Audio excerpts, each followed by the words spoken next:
This man had nothing. No money, no job, no direction. And for a long time, he believed that nothing in his life was ever going to change. His name was Jason, 31 years old, and 3 months ago, his life collapsed almost overnight. One week he was working at a logistics company in Chicago. The next week he was fired. No warning, no backup plan, just a locked door and a box of things he didn't even remember packing. After that, everything fell apart quickly. Bills piled up. Friends stopped calling. His girlfriend left, saying she couldn't fix someone who stopped trying. Even his family slowly stopped asking questions because there were no good answers left. Jason ended up in a small rented room on the edge of the city. Cheap, quiet, empty. A room that didn't feel like a home. Just a pause button on his life. And at some point, he stopped applying for jobs altogether. Not because he was lazy, because he was tired of hearing no. Then one night, everything changed. He was walking aimlessly through downtown, just trying to clear his head, when he noticed something on a construction fence. A small paper sign, faded, almost invisible, and written on it were 5 words. 90 days to rebuild yourself. Jason laughed at first, almost walked away, but something made him stop. Because for the first time in months, he didn't hear failure in those words. He heard a challenge. He went home that night and wrote a number on a blank sheet of paper. 90. He taped it on the wall above his bed. No plan, no strategy, just a decision.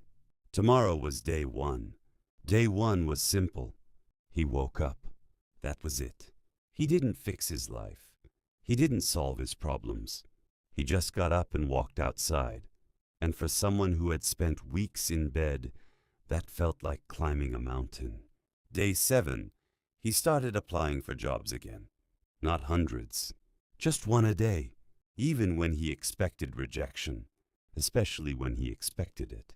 Day 12, he got his first maybe, a temporary warehouse shift on the outskirts of the city.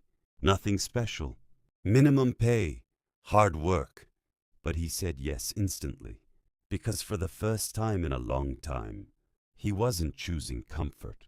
He was choosing movement. Day 20, something started changing. He stopped talking like someone who had failed.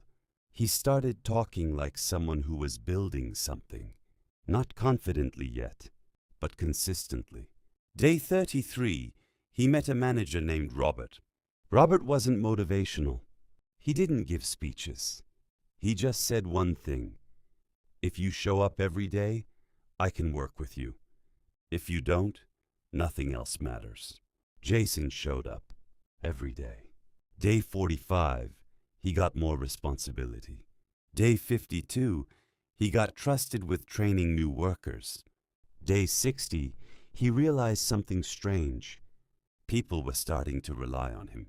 Not because he was perfect, but because he didn't disappear. Day 70, he got an offer. A full-time position with better pay. Not life-changing money, but life-changing direction. Day 80, he moved into a better apartment. Not luxury, just stability. A place where the silence didn't feel like failure anymore. Day 90, he didn't celebrate.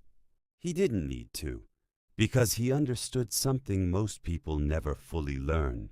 He didn't find a new life. He built one day at a time, one decision at a time, one refusal to quit at a time. And here is the truth Jason learned. It was never about talent. It was never about luck. It was about what you do on the days you don't feel like trying. Because 90 days is enough to change a life if you don't stop halfway through.